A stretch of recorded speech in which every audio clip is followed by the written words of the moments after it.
Yes, thank you so much, Chloe, for the introduction. So my name is Gavin, and I'm the co-founder of Motion Gray, which is one of Canada's largest ergonomic furniture companies. So as mentioned already in my introduction, I did start off with an economic major in SFU, and afterwards I transitioned to UBC DAP to finish and pursue my CPA. During the time when I was pursuing my CPA, I realized that I was already behind, and because of that, I actually transitioned and was looking for a side hustle. So what I mean by behind is because I had to go back to school, I felt behind my peers.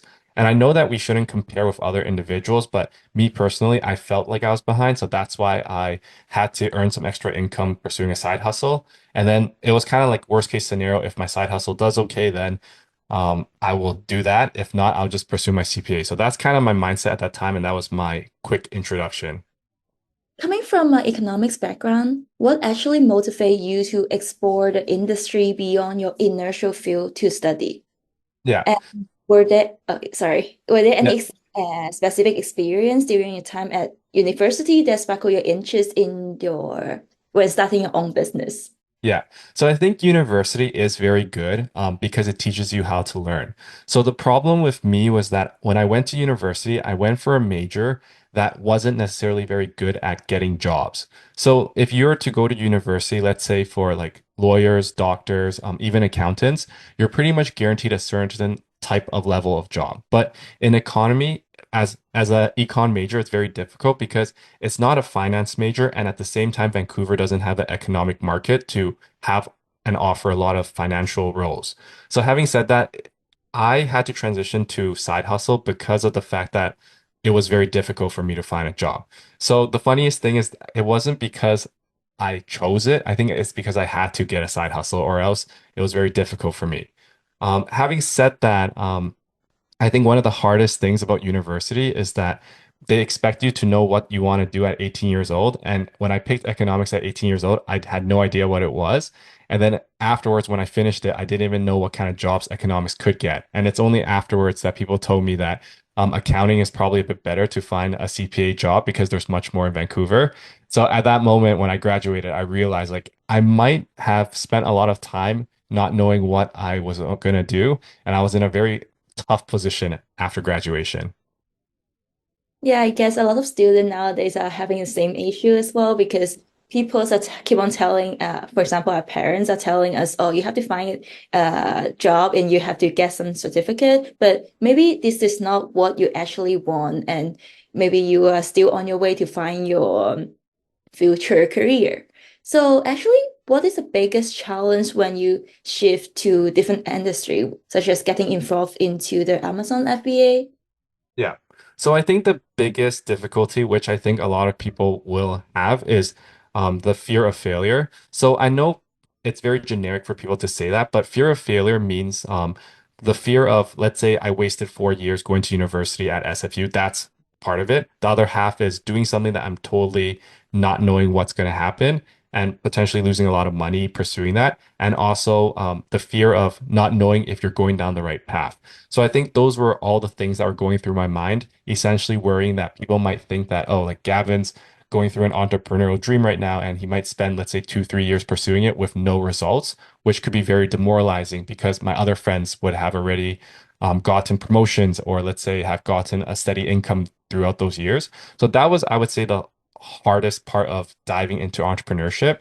But then what I realized was that I didn't really have much to lose. So for any student or for anyone listening to this right now, I think being young is very, it's, you have a very, let me rephrase this. When you're young, you have nothing to lose, which means that you should try as many things as you can because you are able to take the time to make mistakes.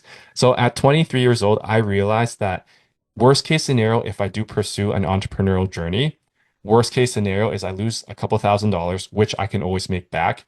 Worst case scenario, I'll just end up becoming a CPA again. So I know I was comparing my time with my other peers, like saying that I'm 23 years old, I'm already behind. But I also realized that if I be a CPA at 25, 26, or even let's say 30 or 35, I'm not behind. And I'd rather do it now than maybe pursue my business when I'm 35 or even 40, because I think it gets much more difficult as you get older. Yeah, sometimes even though me, I was also doing degree right now, But sometimes I will feel like because I'm 1 year later than the my peers, I will feel behind, and all my friends has already find a job, and sometimes I will feel so depressed. Do you have such kind of experience and how you overcome it? Yeah, so I think that that's very normal. I think that I had that with being the fact that I graduated at 23. So it took me 5 years to graduate university. A lot of people that were more, let's say they were very good at school, they actually landed very high paying jobs right away. While, for example, my first job, I was getting paid 35,000. I think that one thing we must tell ourselves is that everybody has their own time. So, for example, what I mean by that is fast forward a couple of years later, I think that I do very well for my age. But at the same time, there's always people doing better than me, and there's always people doing worse than me. So you can't really compare with other individuals. You need to just compare with what you yourself believe you can do.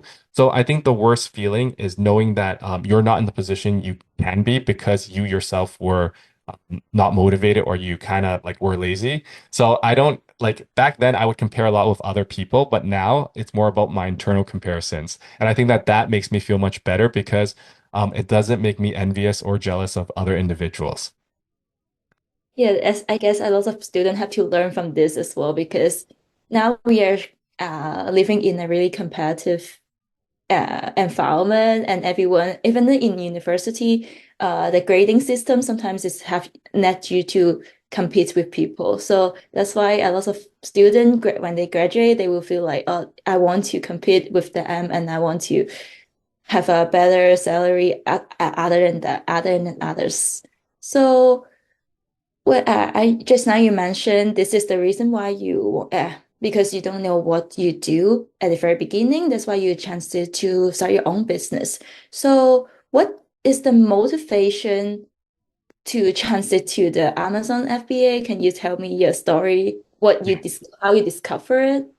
Yeah, so when it comes to picking side hustles, I think that um, so many people talk about side hustles online now that it's kind of almost simultaneously connected and associated to almost like scams. So every time someone talks about a side hustle, you kind of think of like these get rich quick schemes. But when I was going through all the side hustles and all the options I had, the one thing that made e-commerce really stand out was that it essentially is a skill. So being able to start an e-commerce business and be able to sell a product essentially means you're able to sell a physical thing. So the reason I liked it is because it's physical, which means that it's an actual tangible product. So for example, it's not like you're doing crypto or you're not doing any kind of online like sales stuff where you don't have an actual product. E-commerce means you're selling something physical. So it's essentially growing a brand. I looked at what I like to do every time I make a decision is I like to look at industry leaders and I also like to look at the people in front of me. So I saw a lot of people around me build very strong, very known e-commerce brands, and they were doing very well. So I felt like that itself was something that I could look up to and something that I could follow. So ultimately, my thought process is I can learn how to do e-commerce. I can learn how to sell things online. Worst case scenario, even if I can't build a business, at least I know the skill on how to sell things online, which in the future, if let's say there's ever anything I want to create, I'll have the ability to create it, get it sampled from, let's say, China, and then afterwards be able to market it. So I felt like it was a pretty straightforward decision in a sense where you have all the skills and also it's verified and also a lot of people were doing it in front of you versus let's say other side hustle things you don't really know if people are actually making money from it and you can't really verify if it's actually an industry. Yeah, just now you mentioned you have to sell a physical product, so it will make people to trust you more, and it's not like a scam, like normal e-commerce scam. So basically, I want to know how you discover furniture because the company is selling mainly furniture and some gym machine. Why it motivate you to sell this kind of product? Yeah. So we actually first started with gaming chairs. So one of our first products was gaming chairs, and at that during that time it was very popular in I would say like the mid 2010s. And the funniest thing is that we weren't actually prepared to compete in gaming chairs. So at that time when we ordered the gaming chairs, we were able to sell them all, but we weren't able to sell them very well because of the fact that we didn't have the infrastructure and the experience to be able to compete with other large gaming chair companies. Having said that, we started off with around, I think, 70 chairs, and we just started off selling it locally through Craigslist and even Facebook Marketplace. Once we saw that it was possible to kind of make money selling physical products and making like a nice spread, something kind of unlocked in our brains where we realized it's possible to make money like this. From there, Andy, my partner, he has a bad back and he noticed that there was something that was kind of new getting created, which was standing desk. And that's when he realized, like, hey, let's try selling this because we already have the knowledge to ship goods from China all the way to here. We also have the goods on how to market it. We also have all the knowledge to promote it and market and sell it. So that's when we transitioned into like standing desk office furniture. And this time we were more prepared to compete versus when it was just gaming chairs. So that's kind of how we decided to go into like the office category. So, is there any research you have done to because you choose switch to gaming chair to the standing desk? Do you have any data research that you have done in between so it makes you feel like, oh, Yeah. this plan is good? Yeah, so I think when it comes to selling products online, there's two ways you can really approach it. There's a very extreme approach, which is you can sell anything you want online. So in theory, you can sell anything you want. The other approach is you make a data-driven decision. So what that means is you're going to use softwares online to pull the data on search trends, demand, competition, and let's say even revenue. So for us, we kind of were in the middle where we saw that it was a really trending product. And we also saw that there was demand for it. For example, we saw that there was a lot of searches for it. We saw that there was a lot of sellers that were making good money from it. So that's how we were able to make like the decision that this product was going to do well. My advice for anyone that ever does like plan to go into any type of business is first make sure there is demand for a product first, or else you're going to spend a lot of money without many potential results. Yeah, I feel like you're really right because sometime at some point me and my friend want to have some build something, but we didn't manage to have it because we didn't do a lot of research on it. But after the experience but after listening to someone experience, it will be really great. It will be better to do research first before selling actual things. Yeah. So. Since you have chosen the Amazon FBA as your business model, so what influenced your decision that you want to continue and expand the furniture side? Is it like the profit or is it like the trend? Yeah. So I'm gonna do like a brief background about what Amazon FBA is, and then afterwards talk about how it kind of built the platform for us to eventually sell off of it too. So Amazon FBA, for anyone that's wondering, is essentially fulfilled by Amazon, in which they help you store the good and they help you fulfill the good. So for a beginner seller, let's say you're just getting started, you probably don't have the infrastructure and the skills to create a full-on brand that is also able to operate, like, let's say, on its own website. Because if you have your own website, you got to build the website, you got to promote the website. And for anyone that has done that before, it's actually not a very easy task. So starting on Amazon is very easy because they're going to do all the fulfillment for you. All you had to do is create the listing, and more or less, there's millions of customers that will come to this listing to buy the product. So once we were able to get a bit of, let's say, sales, we were about to make a bit of money. That's when we transitioned into, let's say, building our own website and building our own brand. So regarding your question on how we decided whether or not to expand in more office products, I think people naturally expand on the product types that are working for them. So for example, if I sell gardening products and it does very well, naturally my next couple products are probably going to be gardening items. So a lot of people do always ask me, like, how do you know what product or category you want to pick? Naturally, you'll pick it based on what is selling. So that was just kind of like a natural flow in our thought process when it came to expanding into office. Mm, I guess when you start your own business, there will be a lot of risk taking. So from your ex personal experience, okay, just now you mentioned that data is really important as well. But for your personal experience, how do you balance the data-driven decision with your gut instinct in the market? Yeah.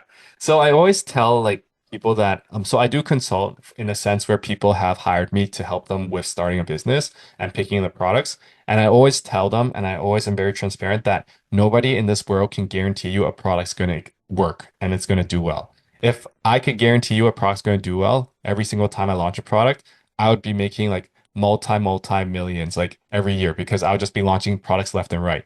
But reality is there's so many factors that play into a product where even products that I launch, I think they're going to do very well. I still have failed products to this day. So to answer your question is you do have to follow your gut feeling. You kind of just have to make the best decision you can based on the data you have, and then just go with your gut. Because the alternative is that a lot of people overthink and they never ever get started. And I think that that's what I see more often because data always changes, things always change, and they always talk themselves out of it. If you look at the data too deep, you're going to always talk yourself out of it.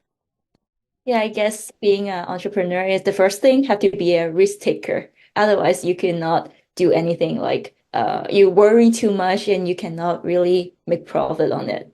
So because you sell the company is selling the offer gaming chair and also some standing desk on Amazon. And just now I do research and I saw lots of company are selling the similar product as well. So how can you differentiate you with other competitor and how can you compete with them?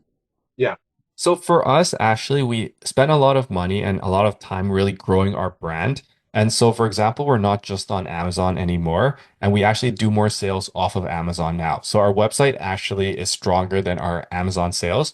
And I think that how we're able to differentiate really is trying to grow that internal brand. So, for example, grow that customer base, maximize the lifetime value of the customer, and naturally just create that brand image that Canadians want to buy our goods.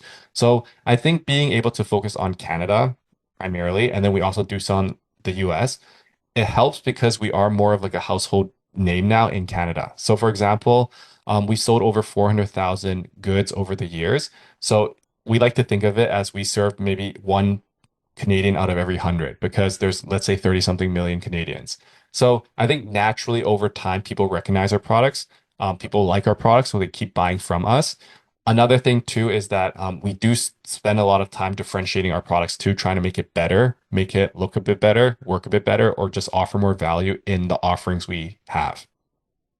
When you start your business, just now you mentioned from time to time the household will know your brand, know the Motion Grade. But when you started, how you build your brand, like how you build your company's brand name to Yeah. make sure everyone know it. Yeah, so the goal at the beginning, like for us, wasn't really even to build a brand name. It was just to try to make some sales, make some money. So that's like, as I mentioned before, it was selling through Craigslist, Facebook Marketplace, and then eventually Amazon and different marketplaces. It kind of, I think the brand name comes naturally as long as you prioritize having a good customer experience. Naturally, if let's say you're focused on having a very superior, high quality product, people will appreciate it and naturally associate your brand with good quality products.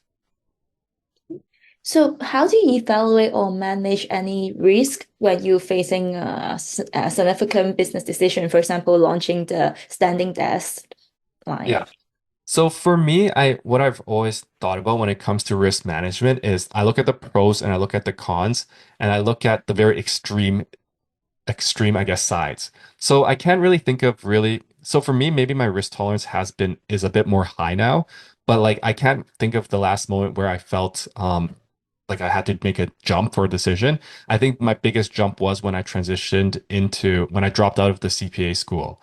And I think how I looked at that was the same as what is the best case scenario of each situations and what is the worst case scenario and can I live with that? So for example, I looked at the best case scenario as a CPA. I calculated that at 30 years old, I would make around 100,000 a year. So how I was able to calculate that was that CPA salaries are very transparent. They're very open. I was able to calculate at 24, if I get into Big Four right away, I'll probably start off at 40,000, probably get around 10, $15,000 raise every year. At around 30, hopefully I'll be junior manager and my salary would be around 100,000. So all of that is online and it is transparent. You can kind of like search for it and see the exact salaries. And for anyone listening too, like the salaries are a bit lower in Vancouver versus let's say Toronto and the States. So 100,000 is probably what you can expect to make. So at that time, I asked myself, like, am I happy with that life? Versus, let's say, if I pursue an entrepreneurial journey, my worst case scenario is that I'm 30. I probably am not making much money. And then at the same time, like all these things are probably not going my way, but how would I feel? So when I looked at the pros and cons, I realized that, hey, like even the worst outcome of being an entrepreneur isn't actually that bad because I think I'll still probably be making maybe 30, 40,000, but at least I would be maybe happy, or at least I can say that I'm in control of my life. Because even another side thing is even making $100,000 as a CPA, there's a lot of things that weren't guaranteed because it would have to assume that I completed my CPA, I got into the big four, which it could be quite competitive, and that I was getting promotions, which means that my managers and my clients liked me. And I would have to assume that the economy was doing well, which there was no pandemics and there's no bad economy. And as you guys know, like when the pandemic hit, a lot of people actually got let go too. So I just realized like both were actually very risky. I might as well pick the one that I myself might want a bit more. Yeah, it seems like it have before you make any decision, you have to make sure that you write a complete plan for the risk management things. So, how about for business size? Will when you start your launching a new product, like what kind of challenge of the things you think in your mind, and how you deal with the challenges? Yeah. So I do have a lot of self-doubt. I do have a lot of like questions towards myself too. So as I mentioned, if you think too much, you're always going to talk yourself out of it. So every time we're launching a product, I think we just need to not take things too seriously. So one of the things that my business partners have taught me that have really stuck with me over the years is that there was one time when we were selling speakers, and I think a couple hundred of our speakers were essentially stolen, and we ended up losing, I think, like maybe $6,000 or $8,000. And when they found out, all they did was laugh and then they just moved on. So it made me realize that at that point, like when something has happened and there's nothing you can do about it, you move on. If let's say we spend a lot of time kind of like crying about losing $6,000 to $8,000, that doesn't do anything and it just makes us feel worse. But when we realize like, oh, we lost $6,000 to $8,000, we just kind of like laugh about it and think like, oh, like, do you think someone's like reselling it on Craigslist? Like, how's that going to go for them? We just kind of have a good laugh and then we move on. And then I think that that's much more healthier. And that's how I view failures now today. Every time something goes wrong, I kind of just like laugh a bit. If I can't really resolve it or if I can't really do anything about it, I just move on. Yeah, I guess this mentality is really important for entrepreneur, but I feel like not all the people, not everyone will have this kind of feeling when they are, for example, losing $1,000 in a day. So how do you advise the people how to make sure they have a good mentality on this? Yeah. I think it's just focusing on the things that you can control. So, for example, nobody wants to lose money. I think, for example, like on a side story, like when I was young, I wanted to get rich quick a lot of times too. So I would invest in a lot of very like stupid things, and then I would lose money often. And then I think that one thing I realized is that I shouldn't worry about the things that have happened in the past, and I shouldn't worry about things that I can't control. So, for example, like if you do something and something goes wrong, don't focus on what went wrong, focus on what you can do. If you can't do anything, then just move forward and do the best you can do at the current situation. But I think people are always too focused on like they're kind of like beating themselves up or they're kind of like stuck in the past. And I think that that's what really hurts a lot more. I guess sometimes if someone is really focused on making profit, it will make you to feel nervous and take it very serious every time. So I guess the mentality mainly is focused on uh, how you can make it continuously. How can you make it as a long term, as a business long term? Yeah. So when you're designing your comp the motion grade long-term plan, what kind of things you think about? What the decision you have to make sure that it will grow as a long-term business? Yeah. So I think reinvesting actually back into the infrastructure is very important. So we didn't actually spend a lot of money on ourselves, and we actually never really pulled out money from the business, even up to a point where when the business was, let's say, quite profitable, we actually lived like really below our means so that we could reinvest it all back into the business. So moving forward, let's say to today, we have two warehouses. We actually have three warehouses and we're looking to expand in Toronto too. So having the infrastructure locally allows a lot of benefits because now our logistics is cheaper, which allows us to have better, more competitive pricing, which allows us to kind of grow long term and have more options to expand in different products. So it's just really reinvesting back into the business and having that long-term vision that the money that you reinvest is going to go a lot further than if we just blow our money on, I guess, like living a good life. Yeah, just now you mentioned you're trying to expand to Toronto and some other places. So, is there any investor are you finding to help to assist you? And do you have any borrowing, any bank loan? Yeah. So we actually don't have any outside investors. We bootstrapped it from the very beginning. So that's something we are very proud about. And that's something that we always want to reiterate that it's like you don't need a lot of money to eventually like to start a business. If there really is a will, there's a way. For us, like starting was really just us saving money and then investing it into the first stack of inventory. So you means it's mostly based on your the company's development and to start their own business. Yeah. Okay, do you have any, I mean, what if someone really wants to start their own business, but they initially don't have a lot of funding and also not a lot of saving? What kind of advice you would give to them and how to make them to like accumulate their wealth? Yeah. So I'm a strong believer that, especially for an e-commerce business, most of the time you can start it with $5,000. So what I mean by that is $5,000 can probably spend around $3,000 on inventory, maybe $1,000 for miscellaneous expenses for like setting up, let's say the company LLC like gets like some photography, gets some things like that, and another 1,000 for marketing. I think that if you can't start it with 5,000, it doesn't matter if you have 100,000 or not. If you have the skill already to create an e-commerce business, whether you have 5,000 or 100,000, it won't be much of a difference. $5,000 I know is a lot of money, but for example, when I started, I worked two jobs to save that up. And for a time, I even worked, let's say, three jobs. So I always want to like emphasize to individuals, like if there really is a will, there's a way.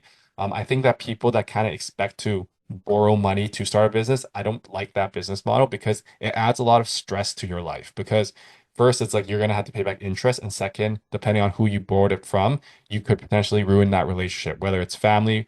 Bank is, I would say, even better because like if a bank you owe it, then like you can deal with it. But if you borrow from friends and family, there's a lot of pressure from that, and I don't want to deal with that ever. So if you do want to start, I think start by working like a second job, try getting more income to be able to save the money. If you don't have the energy or let's say even the motivation to do that, then maybe starting a business isn't right for you too. Yeah, I understand that because sometimes maybe I do some research on online and I have to find that there's a lot of things. As for example, some bank mortgage, the interest rate is keep on increasing, and it was maybe sometimes it's too high for a new startup to handle it. Yeah. So for me, I will be hesitated. So that's why I was still worried on the process to think about to Yeah. become an entrepreneur. So. Yeah. Um, I do want to emphasize though, that's just for e-commerce. So I can't comment on, for example, startups, tech companies. I don't know if those can actually like start with, let's say, $5,000. I'm only saying like e-commerce business, the stuff that I know. So like any other type of business model, like restaurants, I'm sure you need a lot more money, but at least if you want to start like learning how to sell things online, I think 5,000 isn't enough because you just got to learn the skill to flip stuff first. yeah, I mean, look, 5,000 will be our tuition fee to learn how to start our own business. Yeah, exactly. So how can you successfully build a community of your like user of and the product and the service so they will be loyal to your brand? Yeah. So I think if you just have high quality products, naturally people will be loyal. But I also think like on a side note now, so one thing that I was finding very interesting is that I was talking to a couple of my friends in LA and they're essentially big influencers in the US and their story is that one viral video changed their life. So for example, what I mean by that is they were in their room one day, they decided to do a video on a certain product. The video blew up, got like a couple million views and then their store overnight got let's say 100,000 sales. So having said that, how to build a brand, I think that it's as easy as it gets nowadays to build a brand, and that is by putting yourself out there. I think when it comes to advertising your goods, it's all about being creative. I don't. There's a lot of really bad products out there that make a lot of money and have really good branding and sell a lot. there's a lot of great products out there that don't get much sales because people don't know about it. It's all about getting creative on how to brand. Yeah, I understand that. Sometimes I look at the advertising, I will have the instinct that, oh, this brand is pretty good, so I want to buy it. So I guess you have to catch the attention from the consumers and really have to work hard on this when you have to start your own business, when you have to do for doing marketing. It's very important. So looking back, is there any decision you have made it's really you really proud of yourself? And what kind of impact to you the decision on the company's growth or the direction? Yeah. So I think when it comes to like I can't think of like any big decision right away that has impacted because I think a lot of times it's actually many small decisions. But I think that one thing that has like that's totally like irrelevant. It's related to Motion Grade, but it's not. I think is just putting myself out there. So in the last 2 years, what I've really done is I've started playing around more with social media, and I've start talking more about my e-commerce journey. And I think that that has opened up a lot of doors for me and even my business because as more people reach out, as more people know who we are, I think that there is more of like almost like a brand goodwill towards even me and the company, which has opened a lot of opportunities for us. So I think that's I think the major break and decision I've had to like essentially go onto social media. Yeah, I know social media is on fires and everywhere. And for example, TikTok and Instagram, if you post something, it's really trending and it will actually attract a lot of people to attract a lot of consumer at the same time. So I will want to know, do you have any advice when when someone is facing a major decision, a career decision similar to yours, and how will you sh maybe you can share some of the decision making framework or tools that you will find particularly effective for your side? Yeah. So I like to follow like the least regret framework. I think that that's the one that Jeff Bezos uses, which is which decision would I regret essentially not doing and then go from there. Because I think like for me when it comes so let's say even when it comes to career decisions, I think that those are often the hardest and also for students too. The thing you ask yourself is like if things go well for each one, which one would I regret the most? So for example, if things did well in business, would I like how would I feel if things did well for accounting and then kind of compare the two. So for example, like going back to my original example, the best case scenario was that I was going to be a partner at a big four CPA firm. And once again, I want to say that that's probably not going to happen. I'm kind of talking randomly right now, but I want to emphasize that's the best case scenario. My best case scenario as a business owner was that I could own, like, let's say a multi-million dollar company and I could be, let's say, well known and I'm doing very well and I'm impacting the community. When I looked at both of the outcomes, I realized that it's probably actually very funny, but more than likely, I'm going to be a partner at a big four company because I would argue that that's actually harder to do than to start a business. So I can ask you guys one question and you guys can answer this yourselves. And this is something that I just recently thought about. What do you think is easier to make 100,000 as an employee or as a business owner? Probably an employee. What about when it comes to 500,000? Maybe it's still actually an employee, but when it hits a million, I think it's much easier to make a million as a business owner than as an employee. So like when you're going up like the scale, you realize like there's more, it's more likely that like if you look at the top of let's say the corporate world versus the top of like the business world, it might be actually easier to be the top of the business world because there's so many options while like big four, like you got to compete with very smart individuals, very capable individuals. Once again, they're great. Like the path itself is great, but it just wasn't me because I wasn't doing well in school. I myself was going to try to do it just to make money. And that at the end of the day wasn't aligning with what my passions were, I guess. Yeah, I So yeah. guess knowing more about yourself, your passion is really important because some of them, for example, some of them will only want to work following their employers and work as an employee to give you guys instruction. But as you, I guess, it's more like you want to self-direct yourself to in order to achieve better achievement. Yeah, I think it's just like my interests aligned more with my like when I was able to kind of imagine my life in both situations, I was able to kind of imagine like, oh, like I might be actually happier as an entrepreneur, But it's very difficult because entrepreneur, it might feel like a dice roll where it's either 0 or 100.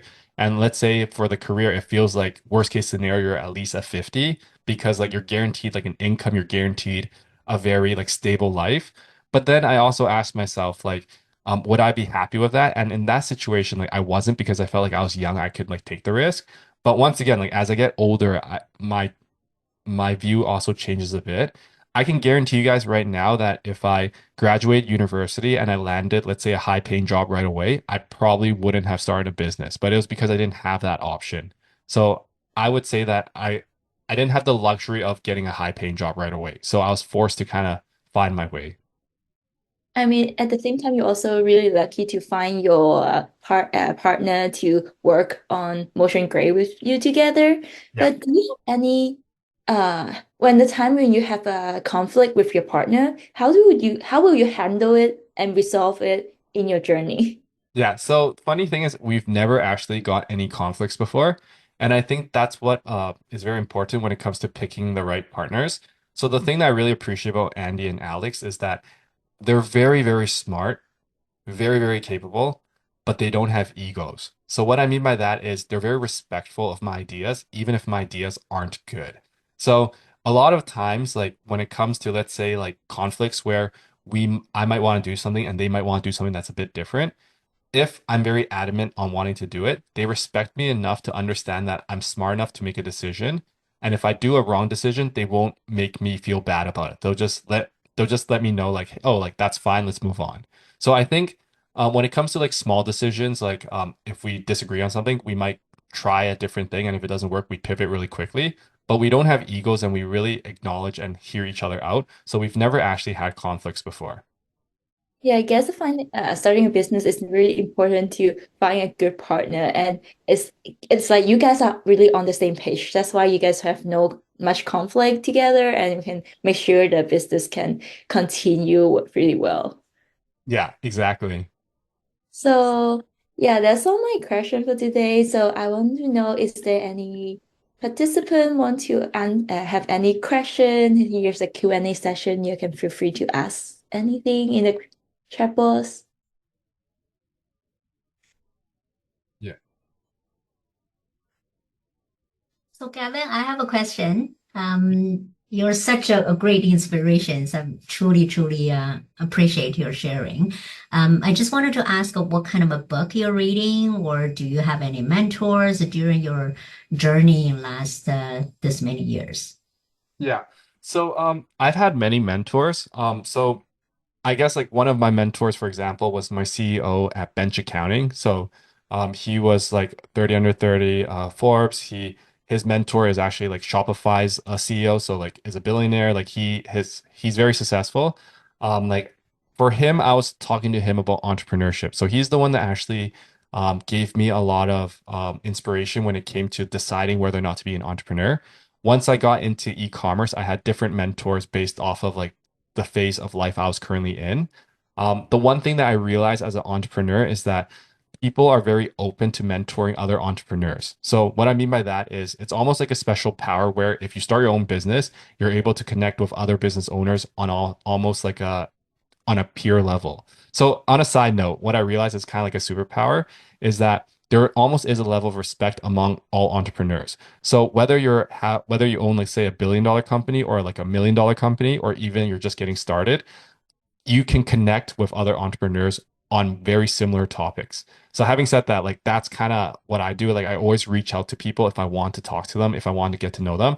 Now that let's say my business is a bit larger and I have a bit more of a social media presence, it gets much easier. But even when I first started and I didn't have those, it was very easy to reach out to people. So the question, if I remember correctly, is what book I'm also reading. My favorite book by far is how to how to Get Friends and Influence People. I think that that's the title, but I read that over 10 times. I think that that book helps a lot when it comes to just understanding how to like make friends, understanding how to talk to people. And I think that that's probably a large reason why I don't get into fights with my partners and we never disagree on anything. Yeah, that's an awesome book. I read it in my teens and also read many times after that.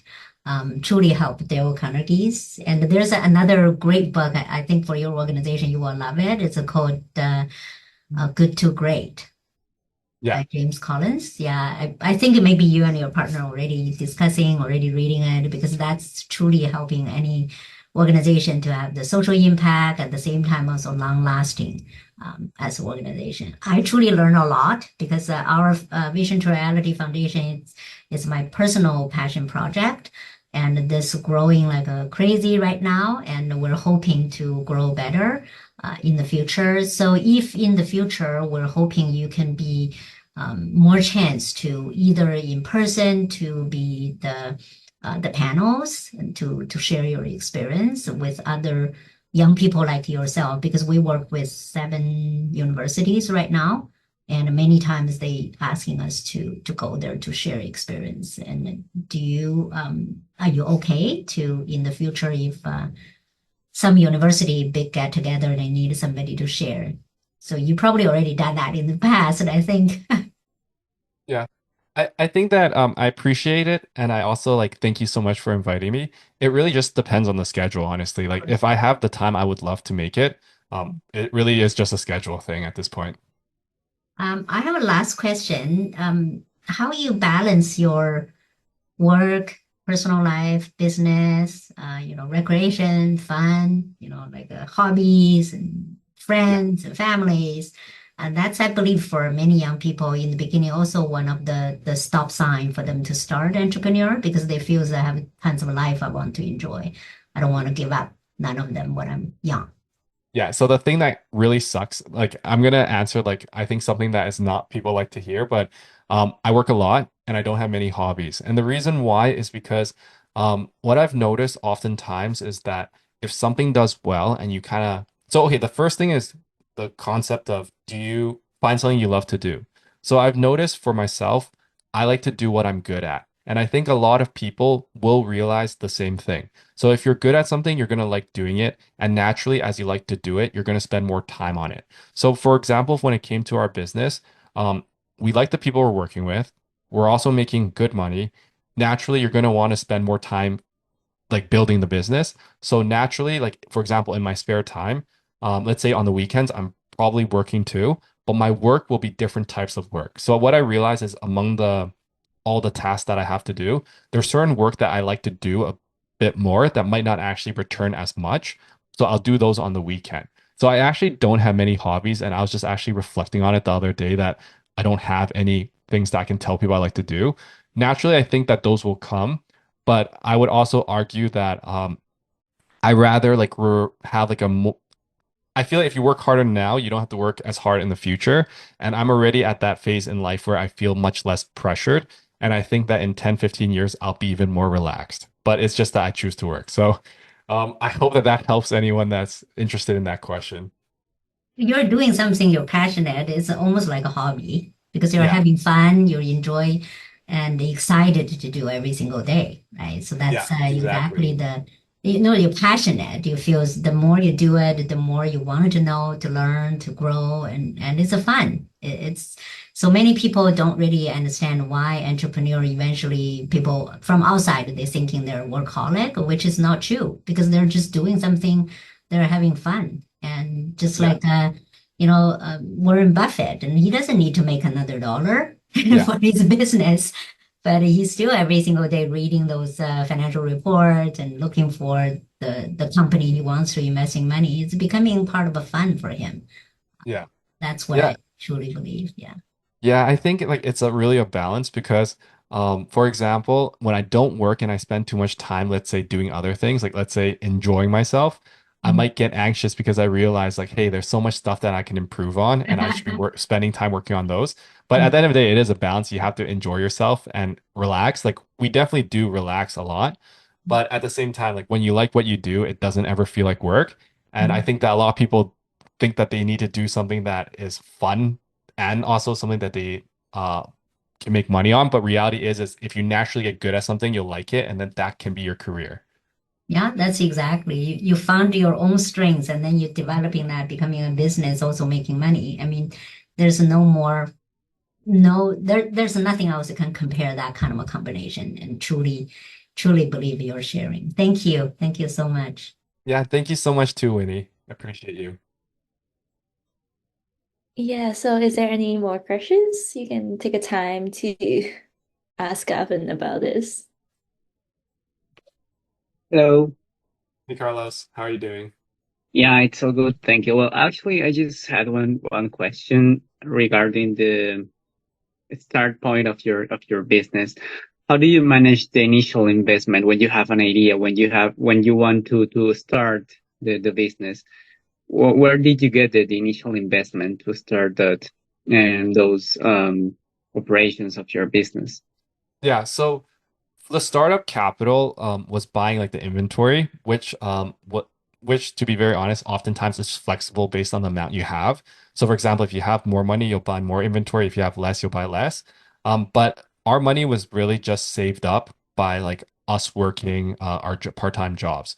So I was very fortunate that I was living at home. Like my partners were also living at home at the time. So then we could save money kind of quicker. Like whatever we kind of made, we were able to kind of save up. And then with a couple $1,000s, we were able to kind of experiment with the first sale. And what about the human resources at the first moments of your business? Was it just you, or did you have to hire more people for that? How did you manage that? Yeah, so we actually did everything ourselves among us three for the first, I would say, even two, almost to the third year. So we would have helpers help us with, let's say, moving stuff every now and then, like let's say deliveries and stuff. But when it came to like the website, maybe one every now and then we'll get like a consultant to help us with, let's say, developing something on the website. But a lot of it was actually self-taught.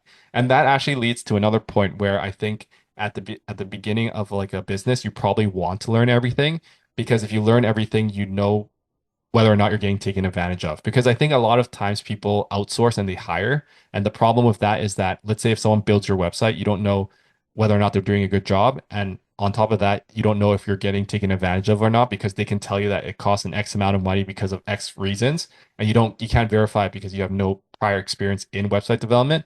But let's say if you spend a lot of time creating a website and then you realize like, okay, like I'm limited to my skill now. I need to hire someone and then they tell you like all these different things, like you're going to be able to be like, okay, like I understand that that's actually probably what it takes and I'm willing to pay for it versus you have no idea. So we did everything ourselves, short answer. Right. Yeah. Thank you so much. Yeah. Thank you so much too, Carlos.